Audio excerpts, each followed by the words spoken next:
Hello नमस्कार सत श्री अकाल अस्सलाम वालेकुम। कैसे हैं जनाब? तो क्या इनसाइड डिटेल्स हैं मर्डर की जो चंद्रनाथ रथ साहब का हुआ है।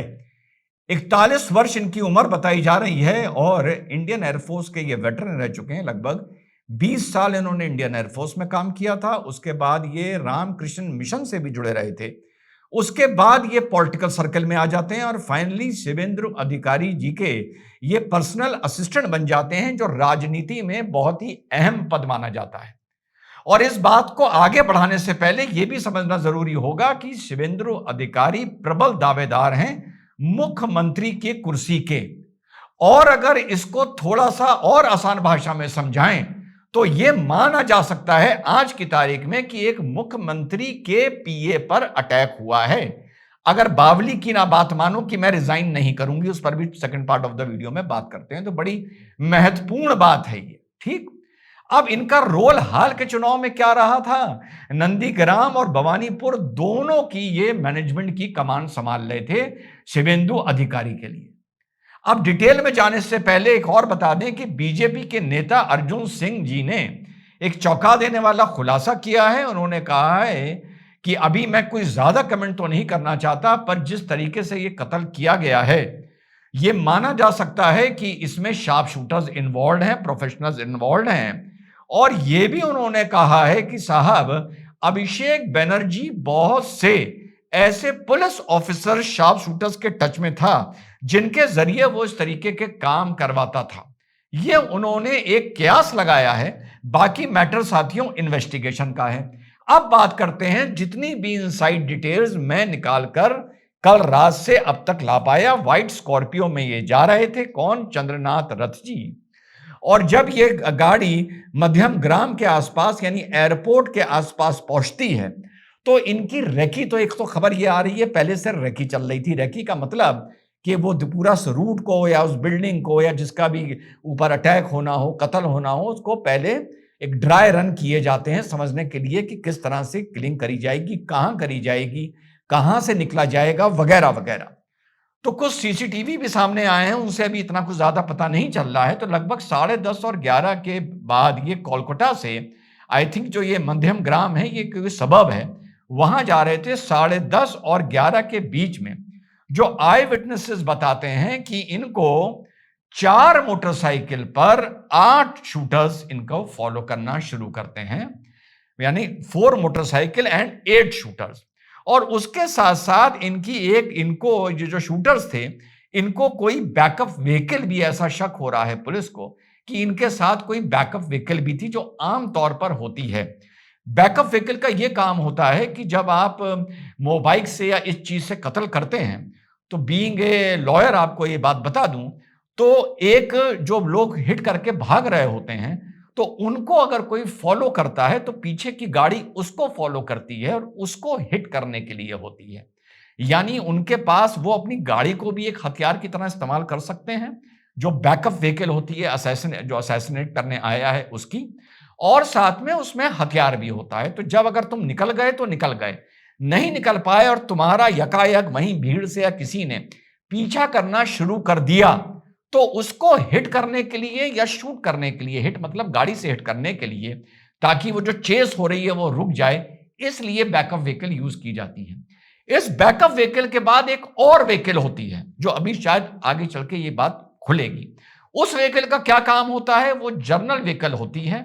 जब गोली चलती है, वहां पे आनन फानन में अफरा तफरी मचती है, भीड़ जमा होती है, तो वो व्हीकल, वो बंदा, भले वो तीसरी दूसरी पीछे से और व्हीकल के ऊपर आ रहा हो या वहीं पर पहले से खड़ा हो कि यहां पर अटैक होना है तो आपको प्लान करके यहां बिठा दिया गया है।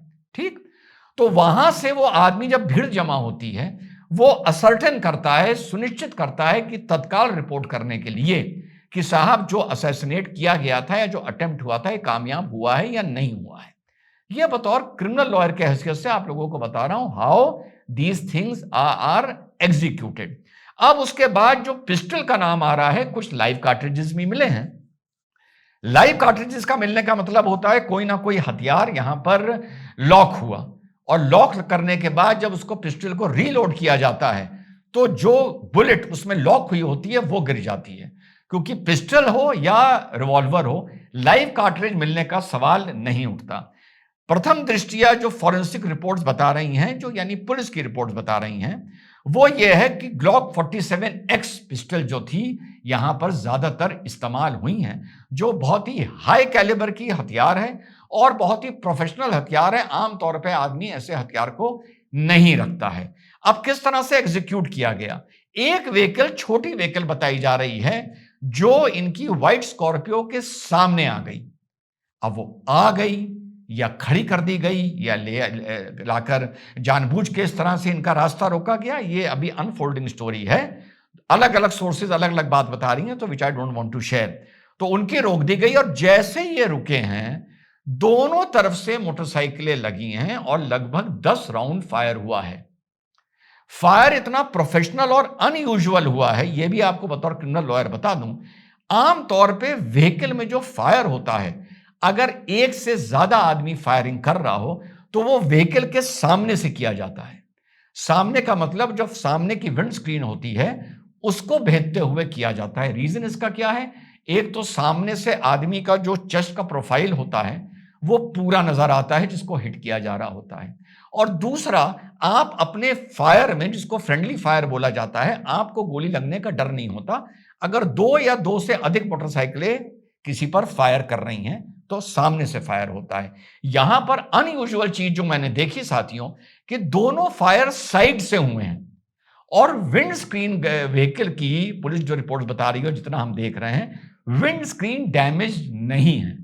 यानी कहने का मतलब यह है, अब आप लोग बड़ी आसानी से समझ जाएंगे, कि जब एक मोटरसाइकिल इधर या दो मोटरसाइकिल इधर या दो मोटरसाइकिल इधर, मान लेते हैं आसान भाषा में कि दो ही लोग फायर कर रहे थे, बाकी जो 4 मोटरसाइकिल थी वो चला रहे थे। चलाने वाला कभी भी फायर नहीं करता है, भले वो हमलावर कहलाता है।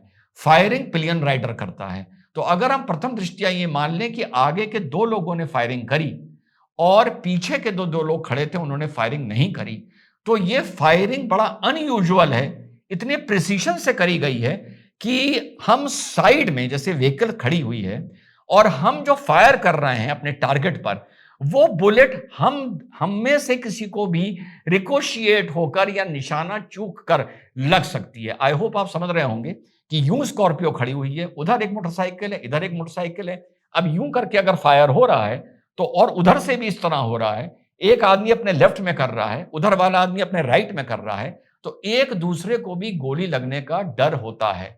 इस मारे जो क्राइम सीन क्रिएट किया जाता है, और जितना क्राइम सीन हम लोगों के दिमाग में घटना होने के बाद रिक्रिएट होता है अपने आप पढ़ के, उस हिसाब से ये क्राइम सीन बड़ा अनयूजुअल लग रहा है साथियों, कि आमने सामने खड़े होकर 2 शूटर फायर कर रहे हैं और इतने प्रिसीशन से कर रहे हैं कि इधर उधर गोली जा नहीं रही है। अब जो मैंने ये बात बताई कि फ्रंट से फायर किया जाता है क्राइम सीन्स में, इन ऑल प्रोबेबिलिटी ये वहां पर लागू होता है जहां पर टारगेट फ्रंट सीट पर हो। अगर वो बैक सीट पर है तो फायर साइड से ही होना मजबूरी है, लेकिन वो one side of the vehicle से फायर होगा। और जो रिपोर्ट्स अभी तक बता रही हैं वो ये बता रही हैं कि जो टारगेट था मिस्टर रथ, वो फ्रंट सीट पर बैठे हुए थे। जो ड्राइवर था, बुद्धदेव शायद उसका नाम था, उसके भी 3 गोलियां लगी हैं, वो भी इंजर्ड है। आनन फानन में इनको हॉस्पिटल ले जाया जाता है, उसके बाद धरना प्रदर्शन होता है, नेशनल हाईवे रोका जाता है। और मैं ये भी मानता हूं कि इसमें अभी आगे जाके कॉन्स्पिरेसी थ्योरीज आएंगी, और ये अपने आप में बीजेपी की आने वाली सरकार के लिए ये किस्सा ही अपने आप में बहुत बड़ा चैलेंज बन गया है। क्योंकि एक तरफ ये बताया जा रहा है कि कम से कम 8-9 लोग इसमें इन्वॉल्व थे। अब 8-9 लोगों में कितने पकड़े जाते हैं, कितनों का इनकाउंटर होता है, तो ये केस अपने आप में लॉ एंड ऑर्डर प्रॉब्लम को लेकर बहुत बड़ा चैलेंज बन गया है बीजेपी गवर्नमेंट के लिए। और वहां पर अगर इस केस को डिकोड नहीं हो पाता तो आने वाले वक्त में पूरे लॉ एंड ऑर्डर को लेकर सवाल उठ जाएगा। तो शुभेंदु अधिकारी के लिए, being in all probability the chief minister, अभी कोई अनाउंसमेंट हुआ नहीं है, एंड हिज पर्सनल सेक्रेटरी, जो पॉलिटिकल क्वेटरी में बहुत ही इंपॉर्टेंट माना जाता है, तो ये बहुत बड़ा चैलेंज है। और ममता दीदी के चलते या ममता बनर्जी के चलते, आज पहली बार मैंने उसको बावली बोला है, कभी मैं ऐसे शब्द इस्तेमाल नहीं करता हूं कि मैं रिजाइन नहीं करूंगी, तो ये एडमिनिस्ट्रेशन को लेकर, शासन प्रशासन को लेकर जो वैक्यूम क्रिएट होगा, ये बहुत घातक होगा वेस्ट बंगाल के लिए।